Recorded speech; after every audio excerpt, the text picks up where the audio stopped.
Gnanam paramam dheyam. Knowledge is supreme.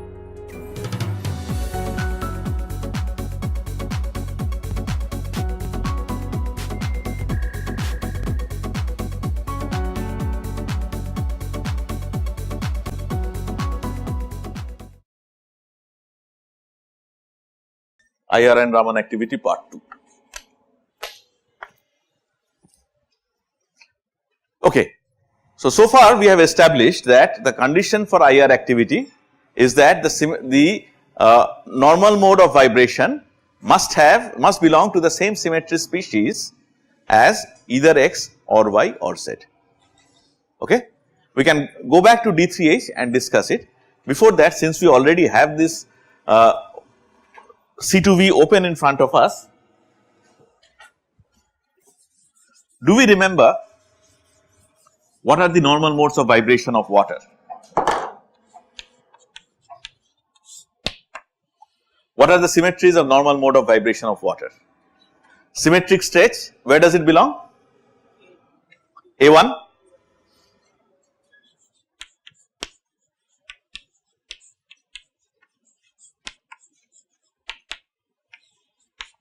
What about bend? This bend, where does that belong?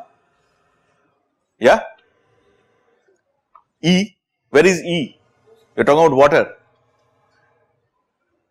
Bend, where does bend belong? This is plus, this is minus. So, apply E, it remains the same, theta remains theta, does not become minus theta. Apply C2, it turns, but whatever was going on in keeps going in, so it is plus 1. Apply sigma V, same. See, remember, this is plus, this is minus, it remains the same. Apply sigma V, sorry, this is sigma V, I am sorry. This is sigma V, it remains same. Apply sigma V dash, then also it remains same. So, what are the characters? 1, 1, 1, 1. So, bend also belongs to A1.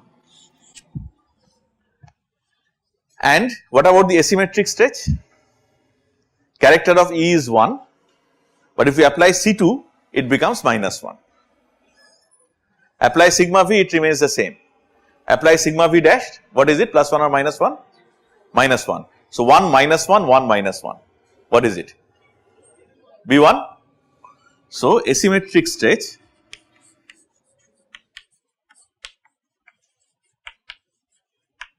is B1. So, now let us see, the rest of it is very simple. A1 is the symmetry species to which Z belongs, right. So, my condition for IR activity is satisfied, right, right or wrong. What is the condition for IR activity? That the normal mode must have the same symmetry as one of the Cartesian coordinates. So, if you look at symmetric stretch or if you look at bend, then they belong to the same symmetry species as Z. So, are they IR active or are they IR inactive? Active, right. So, it is IR active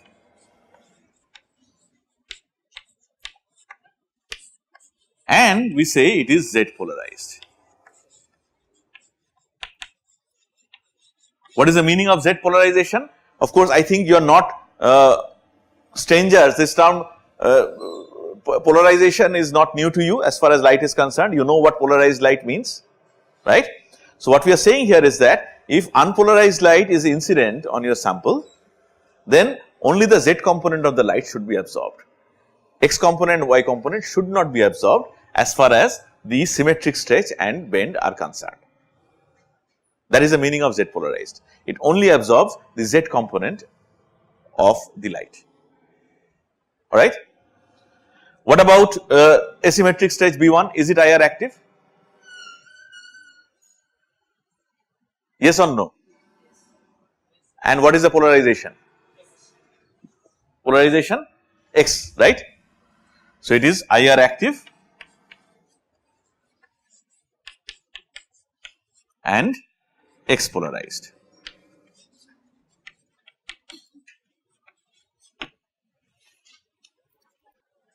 Now, what do we do? Do we talk about Raman activity or do we go to D3H? What do you want to do? Raman activity or D3H? You are outvoted. We go to D3H, then we come back to Raman activity. It doesn't matter, it's just a sequence. Let's go to D3H.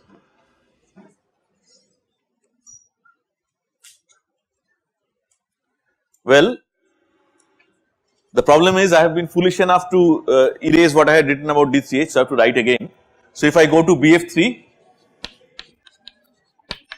which is a D3H molecule, please remind me what were the normal modes?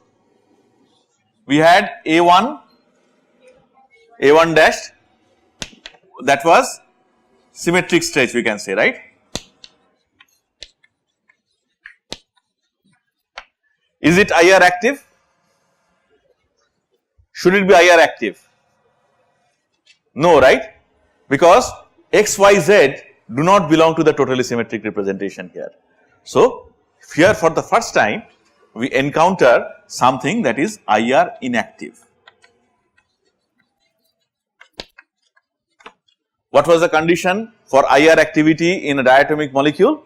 That the dipole moment must change, right? Actually, it is the same condition, okay, but we have kind of formulated it in the language of symmetry, and what we say is that it must have the same symmetry as one of the Cartesian coordinates, that is the coordinate along which the dipole moment changes. That is what it really means. So, symmetric stretch actually does not cause any dipole moment change, isn't it? Does the dipole moment change? No. Bond moments, do they change? Bond moments, BF bond moments. Bond moments, if you look at one bond, forget about the other two, that should change, but they are at 120 degrees to each other, so vector sum is 0. So, dipole moment does not change. So, we are not saying anything that is divorced from what we know already, okay, we are just formulating it in a language that is convenient for us.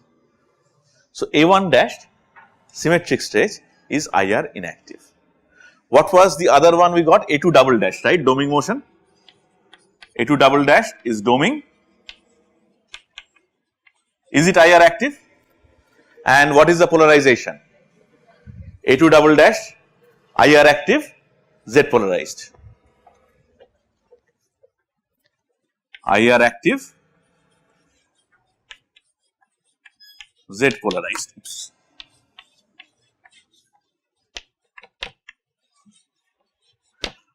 What was the other kind of vibration we had? E dash or E double dash? We had two sets of E dash. E dash, right? I forgot. E dash, isn't it? Two sets of E dash. What kind of motion is this?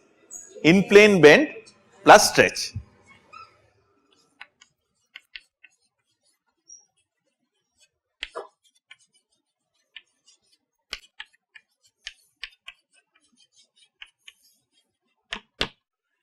IR active or IR inactive? Yeah, IR active, and this time what we see is that it belongs to a 2D representation, and X and Y jointly form the basis of the 2D representation. So, it is now XY polarized. It will absorb X component as well as Y component of light. It will not absorb Z component of light.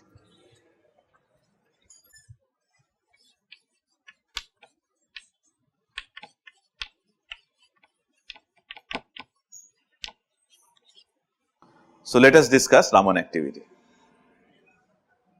Okay. For Raman activity, we just have to reformulate the same thing, right, similar line of argument, but the final expression will be a little different. Why did we take X, Y, Z for IR activity? Where did X, Y, Z come from? Components of dipole moment, and dipole moment is a vector. If you remember, what is the important quantity for Raman spectroscopy? Is it dipole moment? No. Then no. Well, you got the dimensions right, but the quantity is different. That is back calculation. He is saying dipole moment square. What is the important physical property of the molecule for Raman activity? Polarizability, yeah. So, we have to get the right answer in the right way.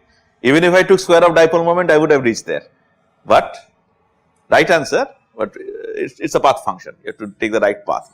Polarizability, if you remember, in order to specify components of polarizability, we need two Cartesian coordinates, isn't it? Xx or xy or yz or zx, something like that. Remember? So, condition for Raman activity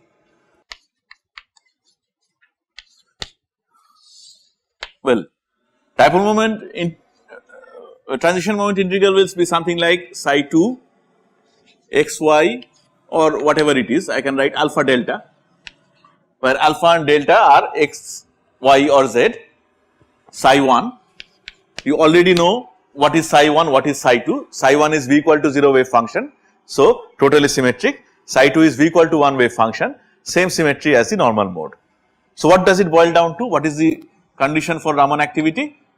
Psi must have the same symmetry, we will just write same symmetry as alpha delta, right, where alpha and delta can be xx. So, what we are saying is it must have same symmetry as some quadratic function of the Cartesian coordinates, can be x square, y square, z square, xy, yz, zx. So, x square, y square, z square, xy, yz, zx. Okay. Now, let us go back and let us since we have the D3H character table open in front of us, let us do D3H first. What was the first one? A1 dash, symmetric stretch. IR inactive, is it Raman active? A1 dash, it has x square plus y square and it has z square. So, quadratic function of Cartesian coordinate has the same symmetry as this normal mode. So, it is Raman active. So, even though you do not see it in IR spectrum, you will see it in Raman spectrum.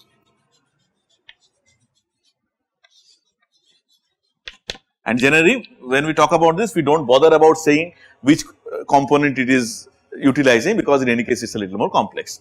What about A2 double dash? It is IR active. Is it also Raman active? A2 double dash? A2 double dash is not Raman active, isn't it? Get it?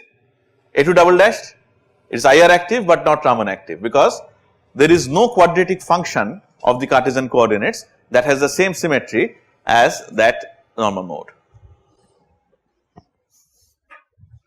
Raman inactive.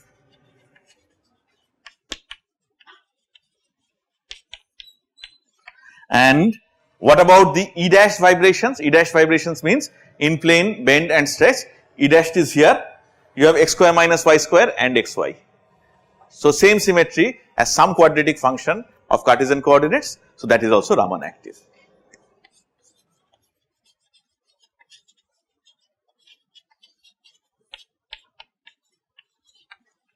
Let us go back to the easier problem, water.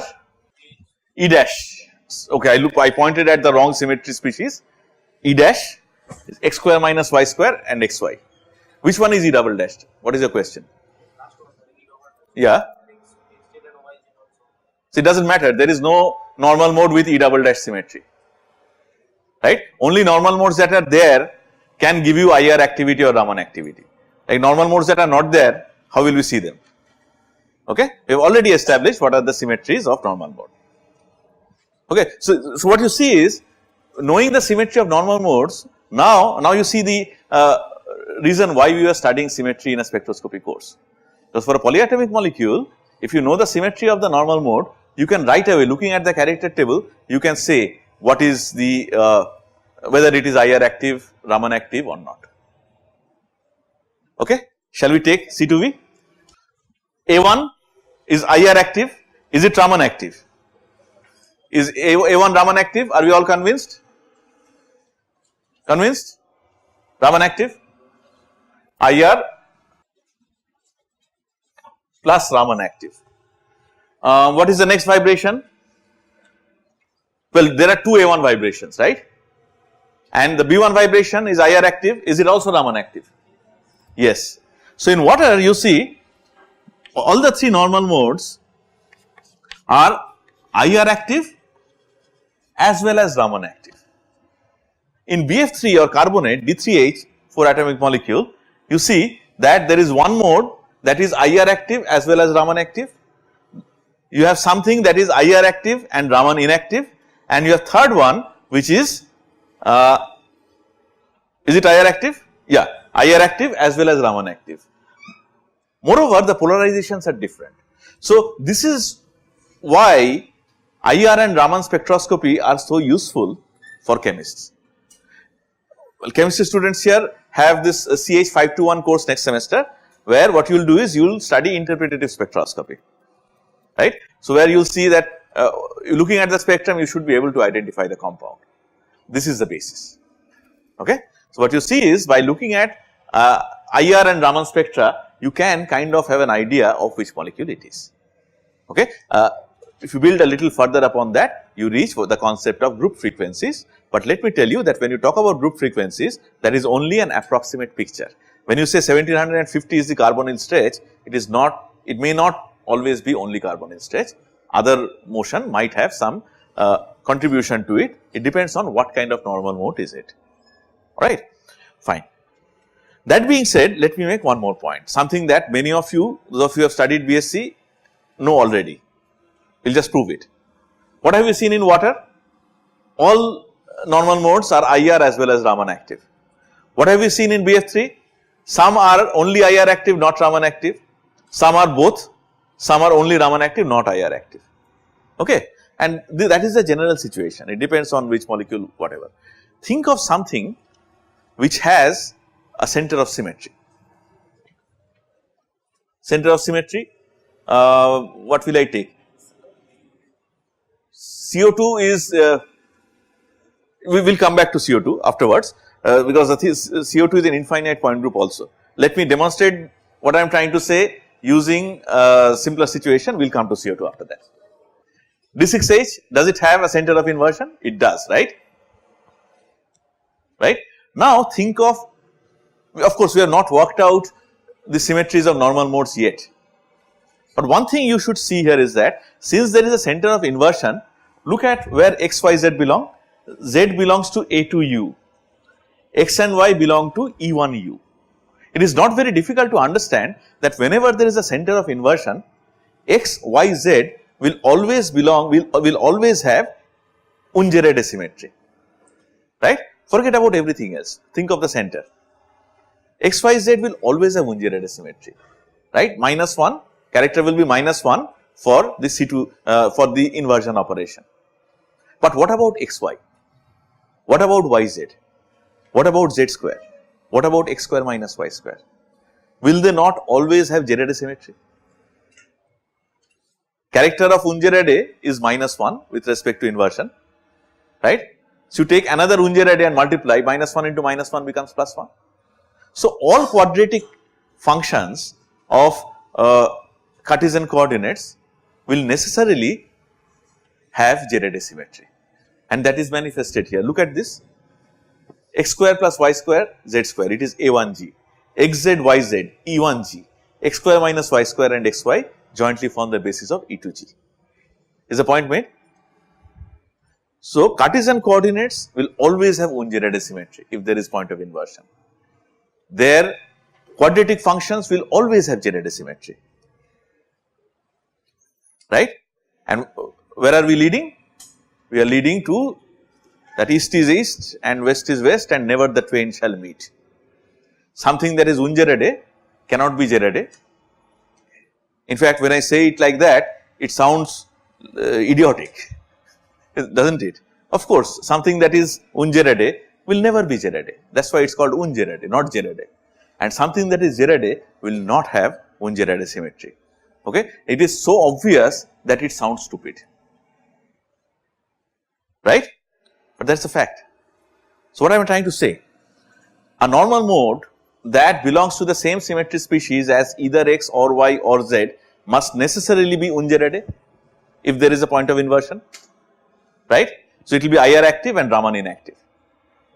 Something that belongs to the same symmetry species as x square or y square or xz or what something, some such quadratic function will necessarily be Gerede and therefore Raman active and therefore IR inactive. So, if you have a centrosymmetric molecule, then IR active normal modes are Raman active, Raman inactive, and vice versa. I think many of you would know what this principle is called. It is called, as you have said rightly, mutual exclusion principle. This is where it comes from. Okay? So, combining all these, you can try to find out what is the structure of a molecule. Okay? So, what I will do is, we'll stop here today.